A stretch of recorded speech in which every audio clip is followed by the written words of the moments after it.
As of the 1st of October this year, that's next month, Nigerian media will no longer be able to use foreign talent for their advertising campaigns.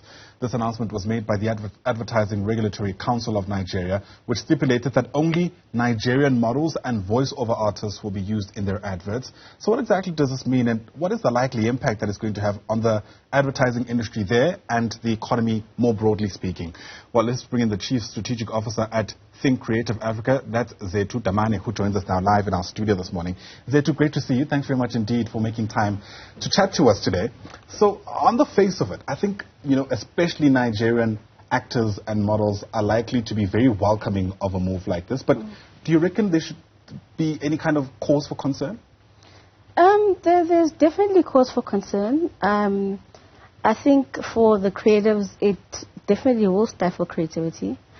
I think there are some instances where you want to use a foreign talent to, get an outsider's in perspective on an ad. Yeah. So I'll give an example. The Santam ad, where, if you remember it, they were like, South Africa's like this and this and this. So you take away the creative's ability to talk about Nigerians in a way that's amazing. There's also something called hedonic adaptation, where you live with something for so long, you forget about it. But when a foreigner comes to see it, they see it and it's amazing. And sometimes the best way to dramatize that is to use a foreigner to come and say, oh my word, Amagunya is so amazing. Right. We think Amagunya is this thing, but you bring a foreigner in to talk about Amagunya and they're like, and that could be a great ad. So that's one side of it that could be problematic. The other side of it is that our consumers are very dynamic. They, are exposed to a lot. They're on TikTok. They're on YouTube. I think it's very narrow-minded to think that consumers only want to see themselves. I think consumers want to see themselves and they want to see a lot of things. They're interested in a lot of things. So I think Nigerian consumers, like most consumers around the world, they want to see the Nollywood. They want to see South African content, and they also want to see the, blockbuster movies. So there's a lot they want to see. Sure. Interesting nuance you bring into the discussion, and perhaps it's worth taking a step back. Do you understand why the industry has taken this decision? I mean, what's the thinking behind it? Funny enough, as much as I've said what I've said, I think the decision, there is a problem in Nigeria. I think because you asked the question the other way around. Sure. There is a problem. You can't have a country that is 90% black and half the voiceovers are British accents. There's definitely a problem. I just think the solution is wrong.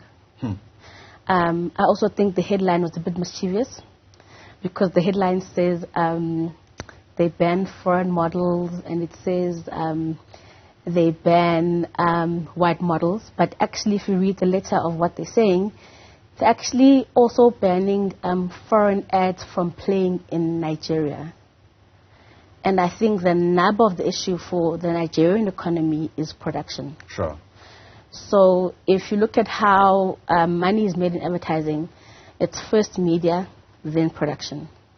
It's not, if global companies are just taking in ads from the US or UK and just plonking them on Nigerian TV, we lose out on a lot of money. Even in South Africa, we have not as much, but we have a similar problem. Sure. We lose out a lot of money if production is not happening here, because that's a lot of money. Interesting. I guess some questions that might be raised is around capacity, and I wonder whether or not this is in question in Nigeria. In other words, is the industry big enough, well-equipped enough to be able to produce the same quality of adverts, by the way, that typically would come from these international organizations? That's a difficult question. I think, there's Nollywood. They do have a big production industry there. Yeah. So I think they probably could deliver the same quality. They've got a big industry there. I think maybe a more phased approach could be a better solution to the problem. I don't think they have the right solution to the problem, but I definitely agree that there's a problem. Yeah.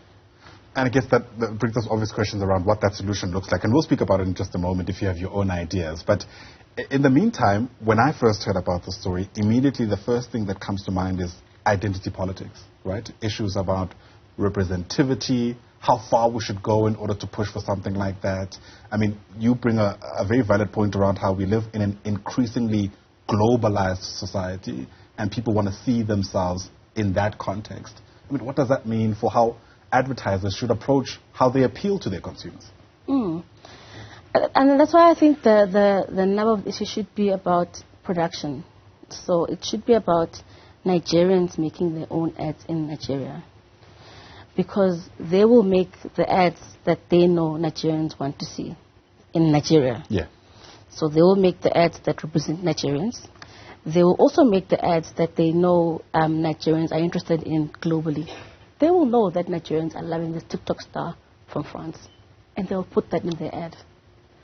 So, and I think, I don't know why they worded it this way, but I think it's about production. If the production is in Nigeria, I think half the problem is solved. Sure.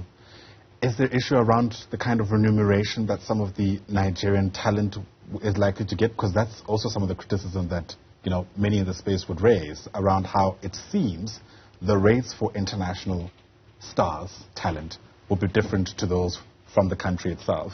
I wonder how much of an issue that's likely to be. Definitely that could be an issue, and if that's the case, definitely Nigeria is right to clamp down on that. That's totally unfair. Yeah. Sure.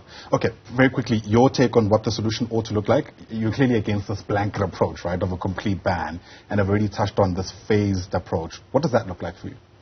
Yeah, I think anything absolutist is always wrong. Like, you know, you swing this way too far, then you find yourself swinging this way too far. It never really works. I think if Nigeria wants to own their production industry, they should start by, you know, slowly but surely coming to a point where they're getting, you know, maybe they start with 50%, then 60%, then 70%, and they build the capacity you were talking about in order to be able to, you know, have the industry local.